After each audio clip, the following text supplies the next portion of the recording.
Welcome along to Hitting the Target, how to set and achieve your emission reduction targets.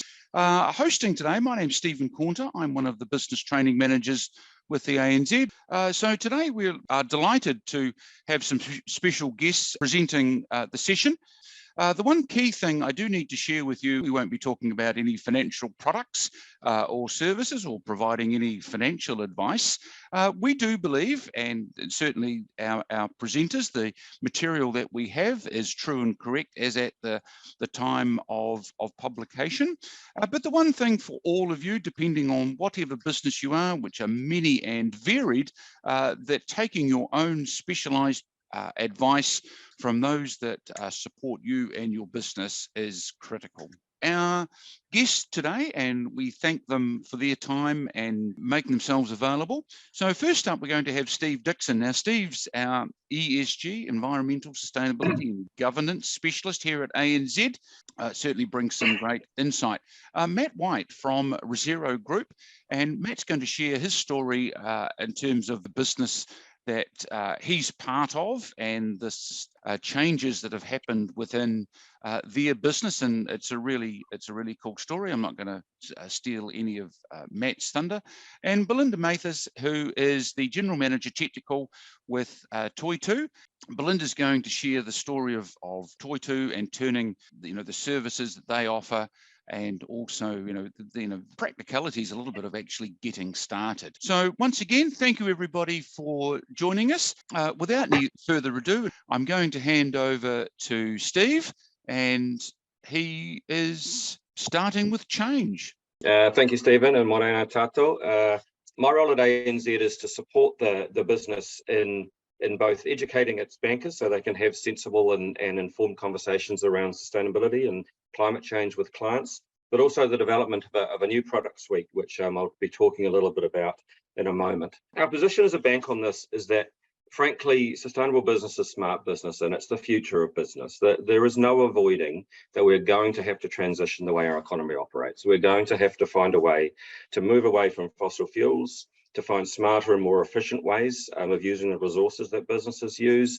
And we need to find a way to meet where our customers are at, which are the people who are driving a lot of this change for us. And they want us to be doing business differently, and they want to support businesses that align with their ways of thinking, which are more and more around health and sustainability. So the bank is very much bought into that, both internally in the way we do business.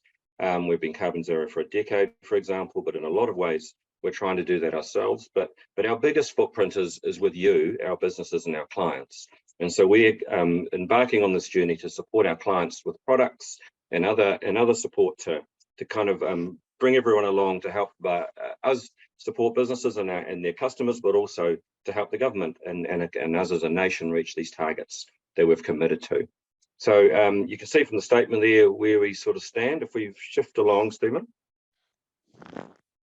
and keep going.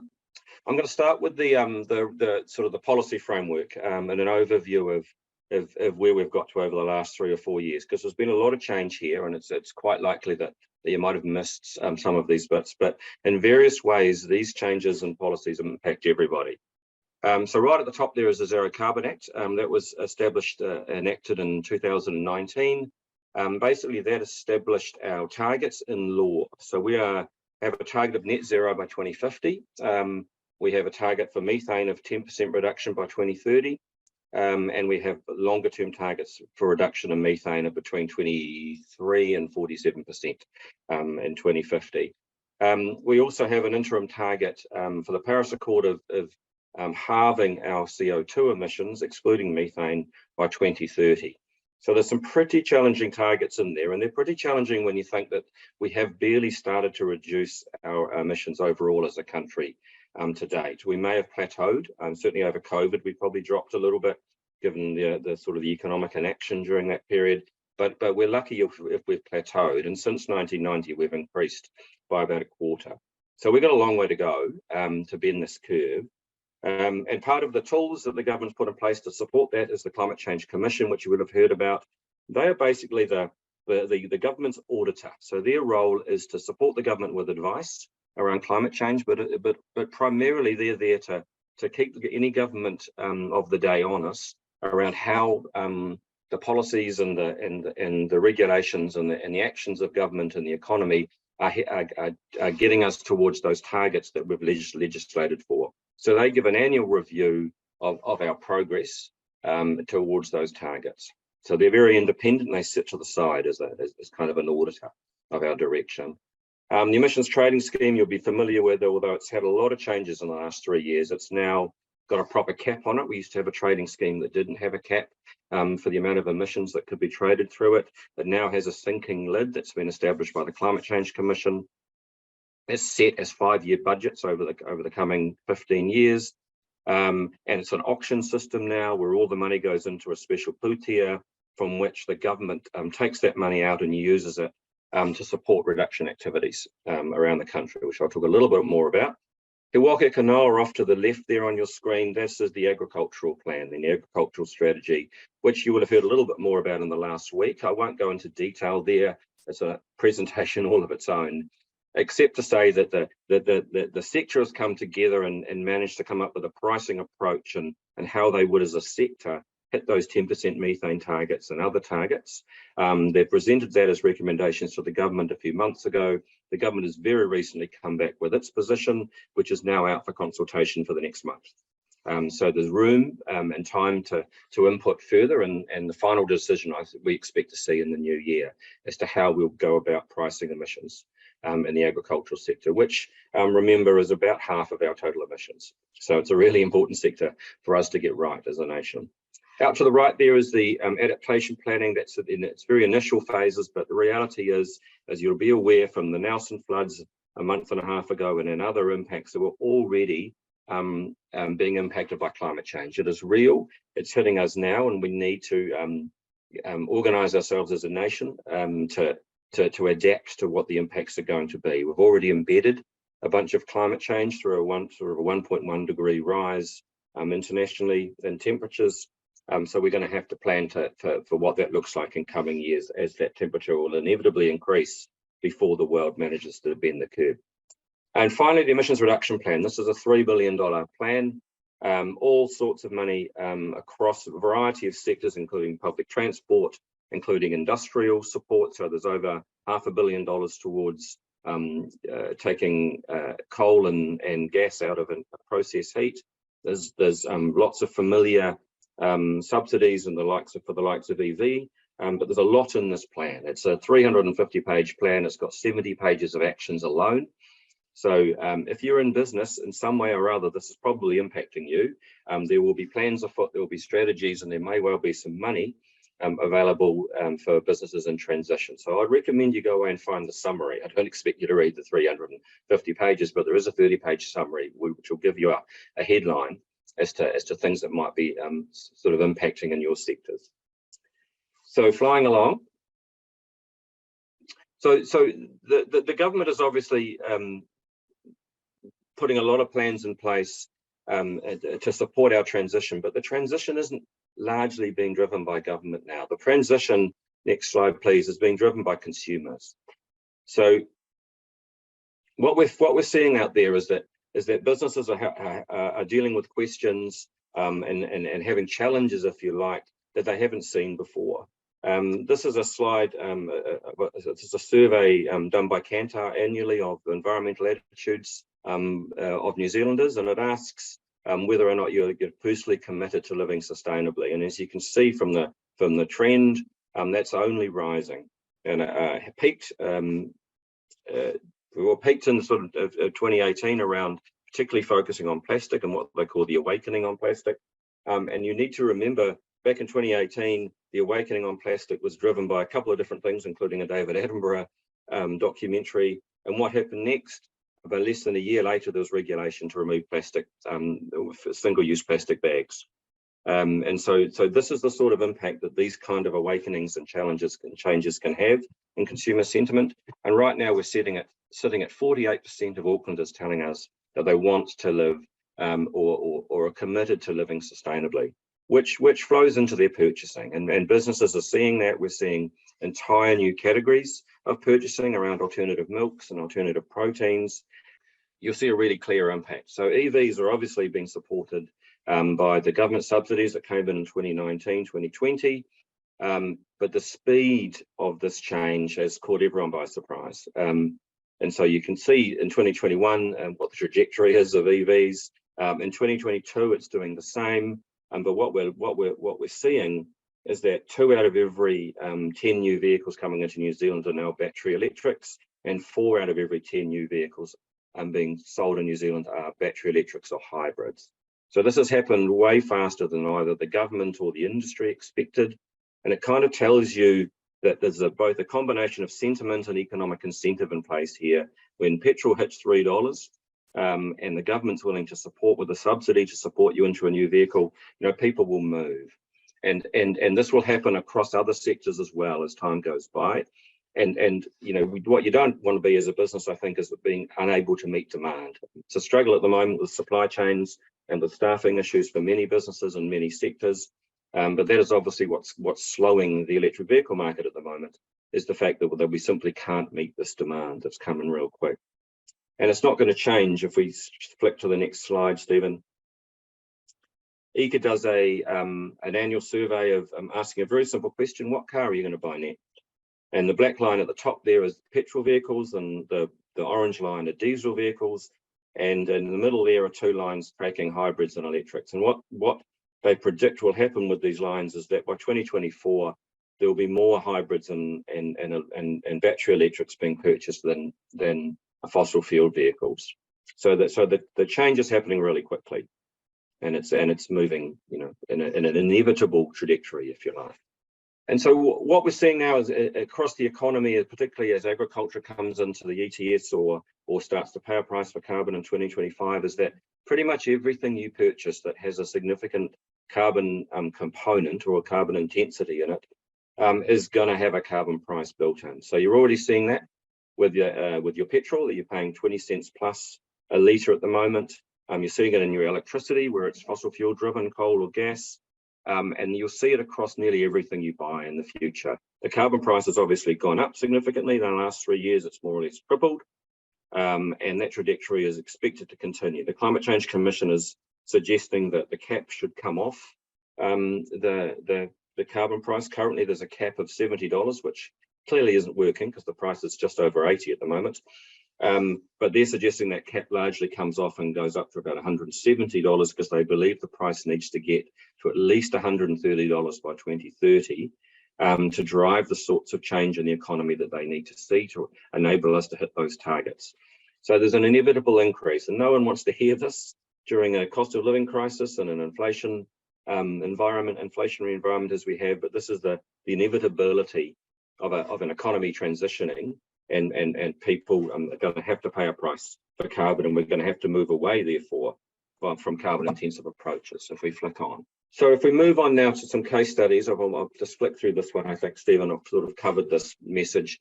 The reality here is that the economy is changing and that people and consumer sentiment is moving. And really, you want to be one of those businesses that does well out of this change. This is not just risk and compliance that businesses face. It's actually opportunity. When the market shifts, and if you shift with it, if you get ahead of where your competitors are, then you actually can benefit significantly from tapping into these markets as they change, and by reducing your costs as you change the way you do business. And there's a couple of examples I'm going to share with you now who are clients of ANZ, and Deadly Ponies will be familiar to some of you who like your luxury goods. They make handbags and coats and shoes, top-end producer. They produce both here and in Thailand, and they were developed out of an ethos of sustainability. Their first products were made from waste leather being picked up out of skips in Auckland. So they've always had this ethos, but as they grew as a business and as they started to export and became more popular, they face the inevitable consequence of greater emissions being attached to their products as they shipped their products all over the country or all over the world. And initially they were doing that with air freight. And they committed as a business that actually we need to get this out, because when they did their carbon footprint, it became clear to them that air freight was by far their biggest component of their footprint. So they basically looked around to re-engineer the way they do their business, because when you make a change like that away from air freight to sea freight, which is what they wanted to do, then it's not just a matter of flicking a switch and putting everything on a container. As you'll be aware, ships are slower, they take longer, which means you have to hold more stock. The sorts of people who buy their products are not the sort of people who want to wait 3 months to receive them. And so they had to re-engineer their business, but they did that. And they've now committed and they've removed air freight entirely from their business. So that enables them to make all sorts of probably really positive claims about their carbon reductions, or what we call our Scope 3 emission reductions, which you'll hear more about from Belinda, no doubt. So that's sort of an example of operational logistical necessity to enable them to meet a goal. And their current target is now on their packaging. So they want to be zero waste by the end of 2023. Very hard to do for some businesses. They've already got fully recyclable packaging and fully recycled packaging in their network. But again, this is an operational and a logistical challenge. And my message here from this is that this isn't all about marketing and fluff and positioning. Actually, you have to re-engineer sometimes the way your business operates to enable you to hit the sorts of numbers and targets that will enable you to make those claims and to make those take those marketing positions to access that market that I mentioned earlier. And Deadly Ponies are really clear about that message. And so the people who want to buy from companies that are doing the right thing, that are operating sustainably, they will go through your website and they will double check that the claims you're making are accurate. And you do not want to be found out by these consumers, because they'll punish you for that. They'll hit social media and they will certainly not purchase from you if you're caught out. So greenwashing is a big issue in this market, and you have to be careful about what you claim. But that's not to say that you don't do anything. People will accept that you're on a journey and that you'll make change over time. You just got to be really clear, and Belinda will set her stall out as far as how she'd recommend you undertake that target setting process. But this is a clear example of a business that set some targets and has hit those targets and has certainly benefited. And my last case study might seem unusual to some of you. It's Canterbury University, but I'm using this as a case study because they're an example of what some other businesses have as kind of a problematic emission source. They use coal to heat their university, a vast boiler on their campus that's been emitting over half of their total emissions as an organisation coming from a single boiler.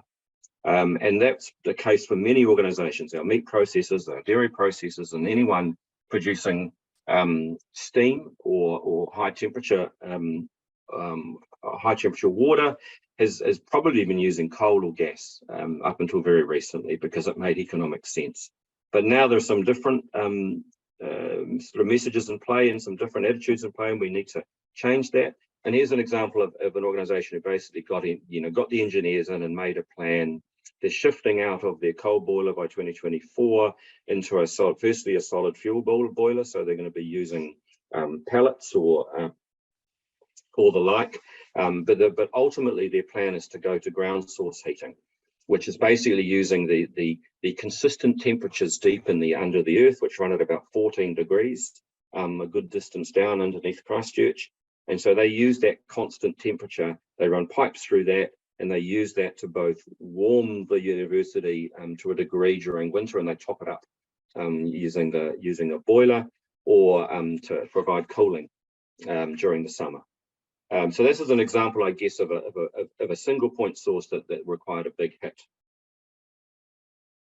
I just want to talk briefly about where the bank is going to support our businesses in this space. So many of you will have heard about our ANZ Business Green Loan. It's a loan of up to $3 million. It's available for a number of categories for businesses that are looking to transition out of carbon or become more resource efficient. It's also available for things you've already done. So it's for the last 24 months. If you've undertaken some actions and you've got some good proof of those actions, then we can potentially support the work that you've already done. It's also, you'd be interested to know, at a pretty good rate. So basically it's there to encourage and support businesses to move on. It's aligned with the Green Loan principles, and we're audited against these principles. So we need to have really clear evidence of the sorts of work that businesses are doing, and to ensure that they are aligned with these green loan principles, which are about the use of proceeds designated to green projects, and we can prove that. And the reason we have to be a little bit rigorous around this is that it goes back to that greenwashing message of earlier. You know, we want these loans to be used for good, and we can't afford, either for the sake of our businesses and the sake of the bank itself, to be caught out potentially loaning to things that are labelled as a green loan, but potentially aren't doing what was initially intended. So we are audited against these, so there are criteria you need to meet. But I'll show you just very quickly the sorts of things that are available for the loan. So we can provide funding for renewable energy. That's solar, likely to be other sources of renewable energy, but currently solar. Energy efficiency projects, so any sort of machinery or kit that you might be moving to or want to move to that is going to be more energy efficient, and therefore reducing carbon and energy use. We'll be able to support that. We'll support the development of green buildings and the refurbishment of buildings to make them more energy efficient and more water efficient and so forth. For those of you on the land, we'll also be able to support riparian planting, anything that supports water quality improvements, and plantings of natives as well, up to about 15% of effective land area for you farmers. We are not going to be able to support exotic carbon forests that will be left and won't be used for timber, but we might be able to support exotic forests that are being developed for timber. But with that, I'll hand over. If there are any questions at the end, obviously, fire away. Thanks. Thanks, Steve. So, good morning, everyone. I'm here to share our journey with Toitū and measuring our emissions and what it's meant for our business. But I'll start with a quick intro into Resero. So Resero is a multi-brand business with two furniture manufacturing brands, Firmware and Siebel. These brands are both pretty traditional New Zealand and Australian manufacturing brands. Firmware was set up in 1934. It's actually PO Box 1 Hastings, so fair bit of history there. Both companies or brands are primarily education focused, schools and governments being our main customers. We manufacture in Hastings with mainly steel and panel, so think of a desk or a table. That's what we're making in Hastings. And over here in Sydney, where I'm based, we've got a injection molding plant. So huge, big machines the size of a bus, essentially, that operate at super high temperatures and spit out a full plastic chair or component every couple of minutes. We sell, Australia is our biggest market by a bit, but New Zealand's close behind, and we also sell into Asia and Pacific Islands. And as a business, we're roughly 250 FTEs. These two photos you can see on your screen are pretty traditional setup. So on the left is a Siebel classroom. You'll see the monoblock plastic chair. I think we've sold a couple of million of those over the last 20 or 30 years. So everybody on the webinar has probably sat in one at some point in a school hall or in a classroom. And on the right, we've got a pretty common sort of Firmware school setup with the soft furnishings, and in the background you'll see a body firm chair, which we like to think is the best chair for learning in the world. Next slide, please. So our journey with Toitū, I guess as a bit of background, I joined the business in 2019, and in one of my first meetings I asked about sustainability, and everybody sort of looked left and right, and no one could really answer who or what that was. So by virtue of me asking, I sort of assumed the role of leading our sustainability mission, and my background was in agriculture and tourism. So I came into this with I think as Steve mentioned, my experience with sustainability was by watching David Attenborough documentaries. And yeah, I thought, how can we start this journey, especially with me not having any background in it? And so we thought, well, let's go and measure our emissions, and that will tell us where we should focus our efforts. So that's what we did. In September 2020, we had our first audit, and fair to say we got a fair bit of a shock. I think our emissions came out at 5,500 tonnes for the first year, which is equivalent to about 1,200 cars driven for a year, and to offset that would require around 91,000 tree seedlings grown for 10 years. So that was pretty scary and somewhat unexpected, because if you drove past either of our manufacturing plants, they don't look like they're big emitters. They're there's no big chimney stacks, or we're not pouring polluted water into rivers. They're pretty self-contained factories. So hence it's what you can't see that counts. Next slide, please. So how does it work for us? As I say, I started this for the business, but Toitū was very helpful in getting started. Our account manager at the time took me through quite a lot of training. They use an e-manage system. So how it works for us is invoices come in. So as an example, your electricity invoice comes in, and it might be, say, $2,000 for the month. So you put that into Toitū's e-manage system, and that'll spit out an emission number. So we just input the data as it comes in on a monthly basis, and then a month leading into our annual audit. We just had our third one last month. That's when it requires a little bit of time from me in terms of creating the narrative for how we're reducing and why things are the way they are. So I'd say from a time perspective, it's not a huge issue, but it just, as long as it's managed monthly. Next slide, please. So this is the results of our first 3 audits. Our top 5 emitters. You'll see electricity in New South Wales, which is the tall green one on the left of each year. That's a really niggly one for us, but by way of the New South Wales electricity grid being very carbon intensive, and also our manufacturing process being very power hungry, there hasn't been a lot we can do about that one yet.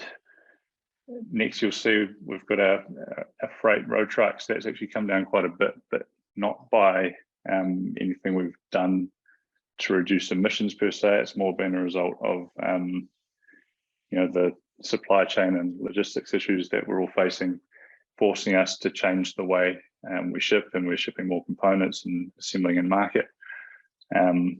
So that's can be seen in the drop in road freight. Our sea freight's remained pretty steady over the 3 years.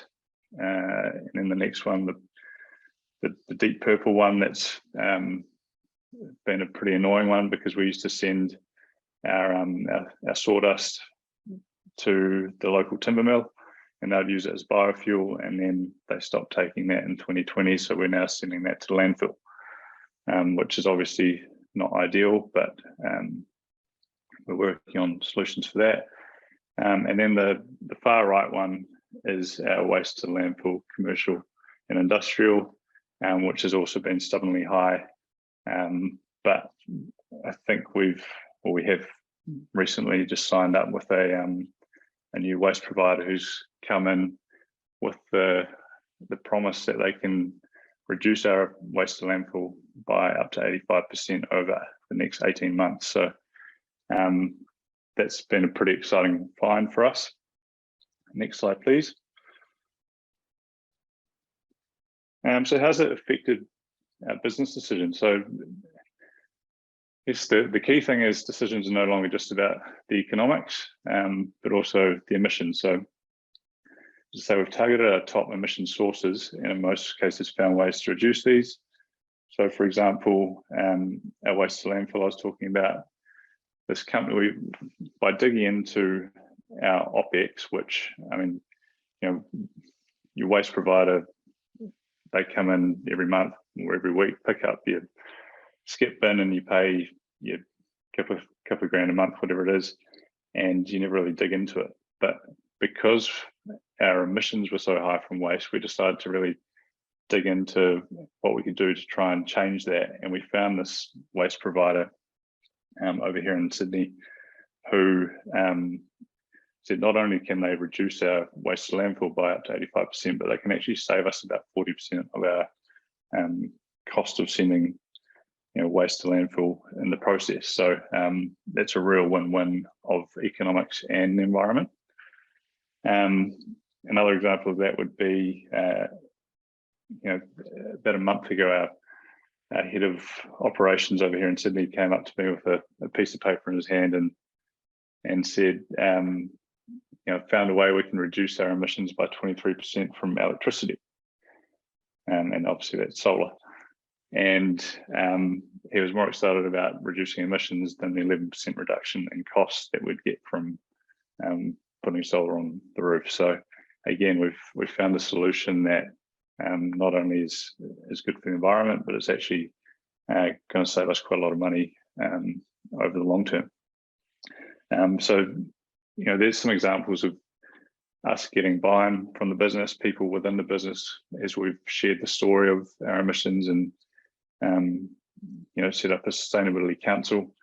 We've really seen people within the business start to come up with ideas of how we can make their area more efficient, and in many cases it's actually saving us money as well. It's a real win-win. And then from a customer perspective, when I started going out to schools a couple of years ago and asking about, does sustainability matter to you, and we're measuring our emissions, does this matter to you? They would often say no, all we care about is that your product turns up on time and doesn't break. So we thought, well, yeah, we can do that, but we'd also like to get ahead of the game. And literally in the last 3 to 6 months, we've started seeing customers and especially governments start asking about our emission reduction strategy. So just showed that by getting in a little bit ahead of the game, we've got in front of the wider macro change. Next slide, please. So here's just a couple of examples of things that have happened. So put solar on our office roof in Hastings. So your classic beautiful winter day in Hawke's Bay, and that's electricity's coming off the roof and going around the back of that building into that plug-in hybrid. So we've started replacing all of our fleet vehicles with plug-in hybrids, and we've seen our emissions from, our petrol consumption halve over 3 years. Obviously, there's a little bit of COVID lockdown in that, but the trend is pretty clear to see that. And anecdotally talking to sales reps, they're saying they're filling out once a week now as opposed to 2 or 3 times a week before the plug-in hybrids. And here's the company we joined up with over here in Sydney to reduce our waste to landfill. So they came in, Waste Pros, the name. They came in and they've run complete training sessions. They've started diverting all of our waste streams into the right places. So rather than being lazy and everything just going in the same general waste bin, everything now gets split out at source. Because of the communication, the training, the teams all got brilliant behind it. Put heaps of signage around the place. So they've been a real gem of a find. And I have asked Christian, the owner in the middle there, if he'd like to expand over to Hawke's Bay and help us over there. But he, I think he's got a bit much on his plate at the moment to do that. So we'll have to wait and see if we can find some better solutions for Hawke's Bay. But I think overall over the first 3 years, we've had about a 23% reduction in emissions. And the biggest key in it for us, and something Steve mentioned earlier, was just that whole framing of it as an opportunity rather than a cost, because when you dig into your processes and methods, you'll uncover ways that you can do things more efficiently, and they might even save you money as well. So thank you. I'll pass on to Belinda now.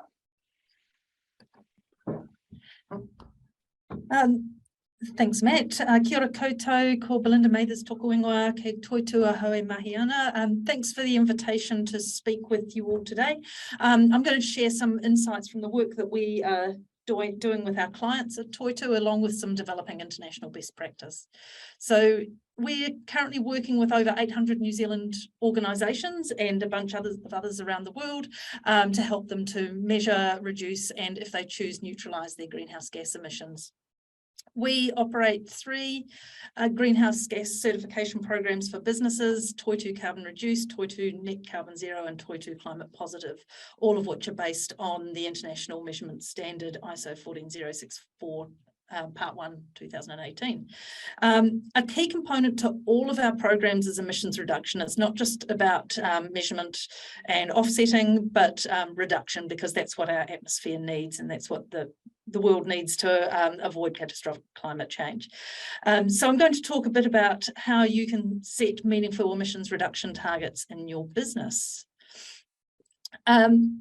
That measurement standard ISO 14064 provides a framework for organisations to be planning their emissions inventory, and this is useful for thinking about reductions targets, even though that's a measurement standard. So before you even start measuring, it's really important to ask yourselves a few questions. Why are you measuring your emissions, which is known as the intended use? Who are you measuring it for, and who's likely to make decisions based on your inventory? And that's your intended users. What would they expect you to measure? What would they consider to be significant? And what exclusions would they think are okay? So your inventory is not just about you and your organisation necessarily, it's about the users of that inventory. So next slide, please. So thinking about who will be looking at your inventory and what sorts of decisions they will make based on it really does help to frame up where you should focus your attention. They're the people or organisations that will use your inventory to make decisions. Your intended users could be your board, could be management, leadership team, staff, could be your customers, a greenhouse gas program like Toitū's, or it could be the general public. And all those different intended users will care about different things. So it's really important to design your inventory to meet their needs. Will management be using the inventory to be making operational decisions? All those sorts of things are really important considerations. Those people that are likely to be using your inventory to make decisions will be caring as much about your emissions trajectory and your reductions over time as they're likely to be interested in your actual emissions any given year. So the same sort of concepts apply to the planning your reductions journey. So next slide, please.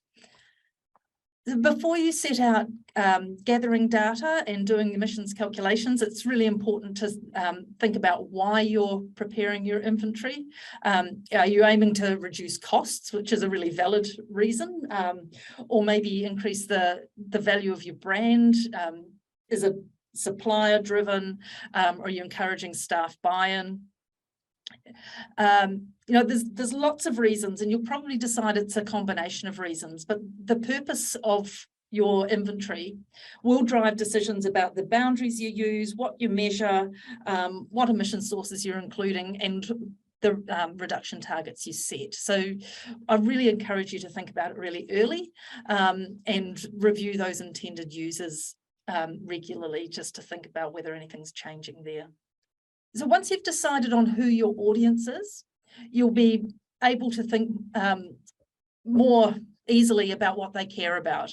In the past, the focus for both measurement and reduction has been much more on the operational emissions, the things that you have overall control over, but it's quickly changing to include value chain emissions, which are all the emissions, including the upstream and downstream activities associated with the operations of the reporting company. So it might be your raw materials, it might be the electricity that the material or that the product that you produce uses during its life, and what happens at the end of life. So it is really worth thinking about whether the users of your inventory are looking at you just to reduce your operational emissions, such as fuel use and electricity, those sorts of things, or whether they also expect you to understand and reduce the value chain emissions from the materials you use, your freight, and any emissions that your products create while they're being used. More and more, we are seeing stakeholders caring about full value chain emissions, and they can be many, many times greater than your operational emissions.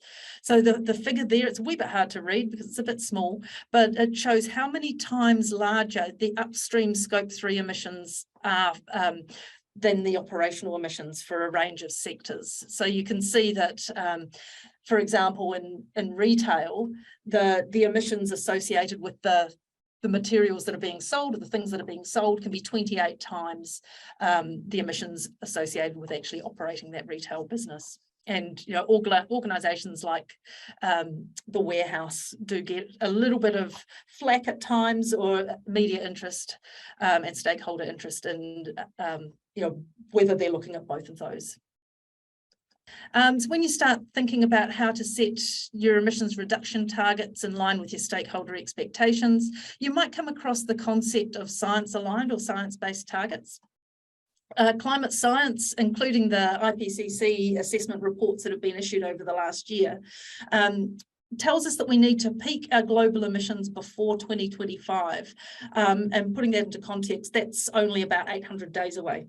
And by then we should be reducing our global emissions. So the science-based targets approach provides companies with clearly defined pathways to reduce their emissions in line with the Paris Agreement goals, so that companies can be doing their share to avoid the worst impacts of climate change. Targets are considered science-based if they're in line with what the latest climate science deems to be necessary to meet the goals of the Paris Agreement, which is limiting global warming to well below 2 degrees above pre-industrial levels and pursuing efforts to limit to 1.5. And as Steve said earlier, we've already experienced at least 1.1 degrees of that. So yeah, I guess 800 days to get to global peak emissions is quite a challenge, but and it will take every one of us to get there. Next slide. Setting a validated science-based target under that science-based target initiative is a 5-step process. First, you commit, you submit a letter to the initiative saying that that's what you're planning on doing. You work on your reduction targets in line with the science-based target initiative's criteria, looking at both mid-term and long-term targets.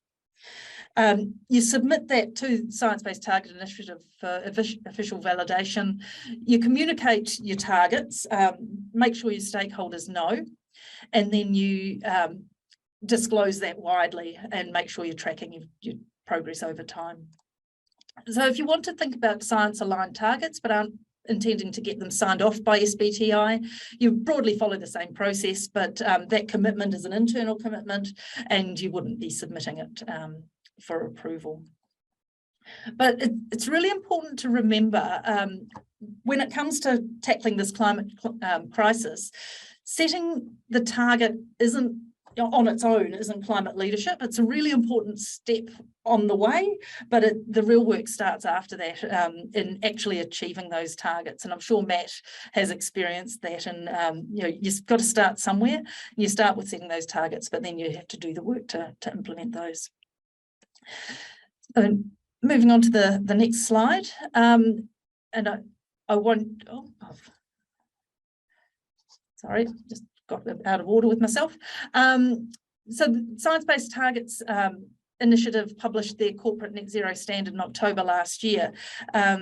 There are 4 key elements to developing a decarbonisation plan in line with that standard. You have your near-term science-based targets over the next 5 to 10 years. You have longer-term science-based targets that take you up to 2050. If you want to, you can do what they call mitigation beyond the value chain, which is effectively offsetting, but that is optional. And then once you get to that net zero target date of 2050 or whatever you decide, then you need to neutralise your residual emissions, so offset those emissions at that time. So some typical reduction strategies are outlined in the ANZ Insights paper. And the waterfall chart here shows some of the areas you might be looking at to reduce your emissions. Building your decarbonisation plan over different horizons helps you to overlay your timings, looking at what needs to be done and when, so that you can develop a roadmap that includes all the considerations. And next slide, please. I will not talk to every point in this slide. But building further on those 4 steps, for your near-term targets, you're producing a full value chain inventory, choosing the target setting method that you'll use, developing a pathway to achieve those targets, and then locking in that target and implementing your plan.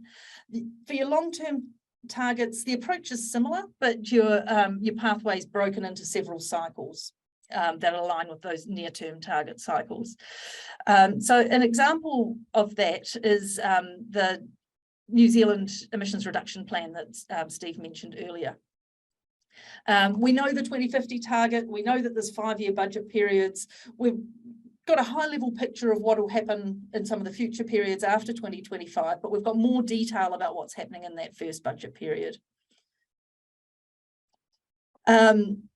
The mitigation beyond value chain, that offsetting step, as I say, it's an optional thing, but you want to make sure you've got good offsets or carbon credits if you choose to do that.